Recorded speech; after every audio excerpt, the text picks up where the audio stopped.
So our next speaker is one of 3 patient advocates whose stories we want to share with you during this meeting. Adrienne Shapiro has had 4 generations of her family ravaged by the devastating illness, Sickle Cell Disease. Using her personal experiences, Adrienne has dedicated her life to improving the care of people living with this disease and in supporting those searching for a cure. So her talk today is entitled Scientists and Advocates Working Together Now and into the Future. Thank you, Adrienne.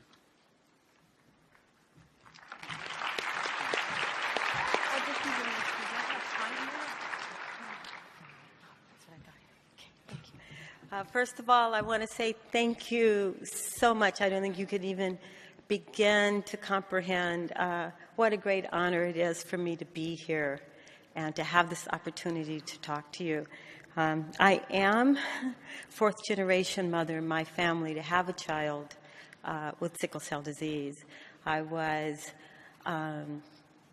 so blessed to have the mother I did, who had her attitude towards raising a child that was unwell and her true belief in science, which she passed on to me. So although we had the situation we had, she always said, you know, the scientists were going to fix it and it was all going to be okay.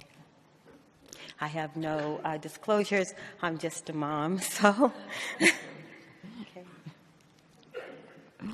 So my daughter Marissa was born with sickle cell disease. It was a great surprise to us because I'd been tested and I had a false negative, and it turned out that she in fact had the disease. And from the beginning we were told that like every 6 months they would say to me, you know, this is good, she's doing well, but I don't know about next year, to the point where I almost stopped counting her birthdays. The average person with sickle cell disease lives to be about 40, and that's here in the U.S. Worldwide, generally, it's a good probably 60% die before the age of 5. So there are 100,000 of us here in the U.S., just like Riss, and millions worldwide, which a lot of Americans don't know. But there are people with sickle cell throughout the world, Africa, China, various strands of it, Greece, any place where there was a history of malaria. That's a lot of people. And the treatment we have for it to date is a very old treatment. It's IV, fluids, it's blood transfusion, and it's opioids. So we need a cure, and we need a cure now. Now, those of you who don't know about sickle cell, I'll just quickly say it, you know, it's genetic, and it's where the red blood cells, which start off being very round, and I borrowed this, upon releasing its oxygen, it changes shape, and it makes this sickle shape, therefore we get sickle cell. And what happens is the outside of it becomes very brittle, and as it's trying to go through the capillaries, it actually bumps into things and breaks up and embeds itself into the tissue in the vessels, and it causes these blockages all throughout the body. And once everything gets blocked up, right, it's very painful and it gets inflamed, and the tissues and major organs throughout the body are not getting the oxygen that they need, and therefore it damages everything. It damages all the major organs, all the connective tissue. It results many times in stroke, ultimate, generally towards the end of life, organ failure, and we've already said early death.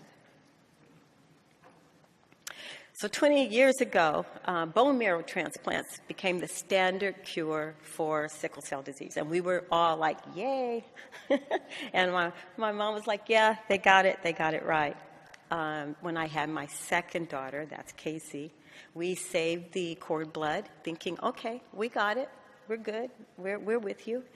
Only to learn that there is a major problem in our population due to our unique genetic makeup, that even if you have the same mom, same dad, 10 kids, you only have a 1 in 10 chance to have a perfect match.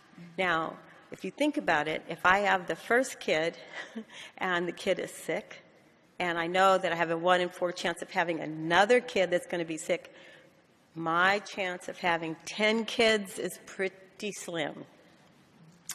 And so again, back to same old cures. We learned that without a perfect match, the chances of survival were so low. So Casey, it's cord blood, and even though they're half-sisters, we thought we'd be okay. Once they did the final analysis, they came back and they said Marissa had a 5% chance of surviving. And of course, that wasn't anything that we were going to go along with, right? Nobody in their right mind. So we said, all right. Went back, talked to the scientists. They said, the only solution is going to be if you can use the patient's own bone marrow. So I said, okay, scientists, get on it. Well, they did. All right, so patient advocates got to the point where they were like, stem cells it. We need this. We've got to have it.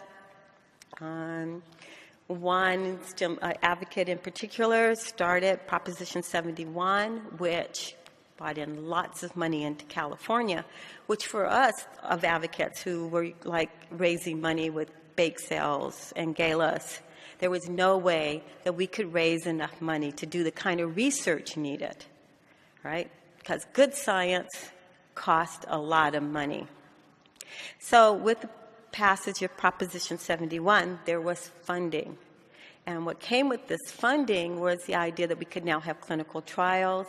Without clinical, you had to have patients in order to have clinical trials. And those of us who were advocates said, yes, here we are. Here are our people. We believe you. Let us know what we can do to help. And we came about with a partnership that was unusual. It's unusual in the world to actually have advocates actually working on clinical trials. But we here in California have that. We have this thing because we understand the culture. We understand the need. You understand the science. You have the brain power. We have been told that we have the heart. Now, the interesting thing that's happened in this partnership is we have discovered that you scientists have big hearts. You hide them. I'm telling you, you hide them. But us moms know. And together, we have done some amazing things. And together in the future, we're going to do some even more amazing things because we can help you. If you reach out to us, we can help you through processes. We can help you when you need for people to understand why you're doing what you're doing. We can go and talk to legislators and fundraisers so that you can stay in the lab, because in the lab is where we want you. We can do all of those things for you. I mean, and I guess this is really it. The reason we can do all those things for you and want to do all those things for you, and the reason we can understand what it is you have for us, is because you're going to save lives. And I know on TV, what's that show where all the really brainiacs are and they wear the T-shirt kind of thing and eat kind of weird food? They make it out that those scientists, and I know they're theoretical physicists and all that, and you guys aren't that. They make it out like you don't think and you don't care about people and you don't know. But the work you're doing is going to save lives. It's going to save lives now. It's going to save lives in the future. Now you just think about that for a minute. All right, you got it? Say it. The work I do is going to save lives now and in the future. You're going to save suffering. My child suffers. I suffer. I'd throw myself over her bed. She has great doctors, but you just never know who's going to show up. Suffering. And we all know many, many people that we love and we care about that suffer. You are going to take care of that. So nobody just wakes up one morning and says, I'm going to be an advocate. At least not a lot of them. There are some.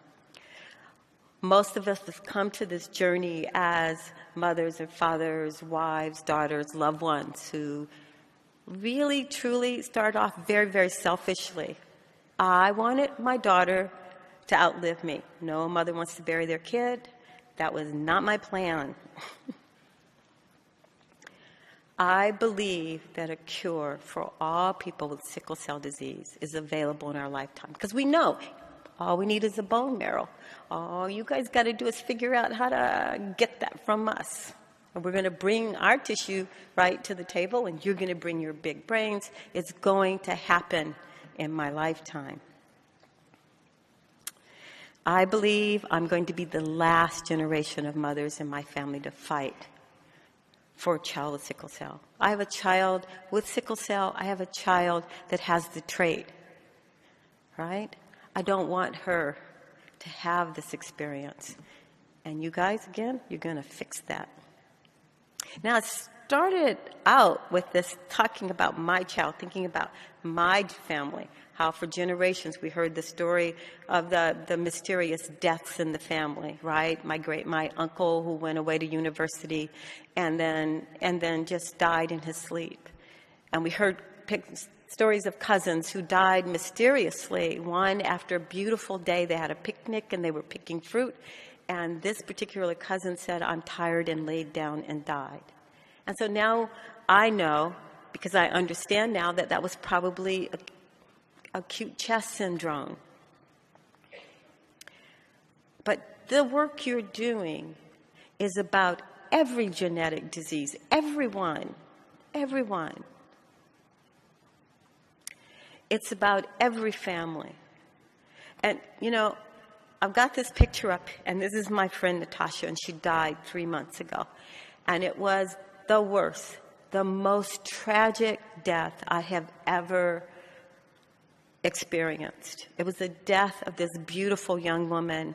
It was death by not just a terrible, awful disease, but a death because she could not get the right treatment. It was death because of really social injustice. But I realized later that really what was hurting me so much was that it was death when we are so close. We are close to a cure. We have to keep those brains going. We have to keep that money coming, and we have to believe. And her death was 3 months ago. And in the last 10 days, I have lost 7 other friends. Again, some due to, you know, the body fights the good fight. And others to the treatment's not here. And I want you to know that while you're doing that work and you thinking about that work and you are working hard at it, that it is not for naught. And if you get a failure, every failure you have is just simply some other thing for you to build upon. But know this. Think of Natasha. Think of Marissa. Think of Casey. Think of aunts, uncles. Think of those people close to you. Your work matters. Your work matters for now. Your work matters for generations. There will not be mothers standing up in the next generation saying, help me with my child with sickle cell. Help me with my child with a single genetic problem. There are going to be other problems. All right? But not this problem, because you guys are gonna fix it. So that's it. I'm not a scientist, but I have such great love.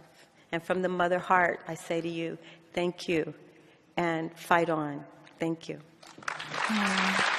Thank you.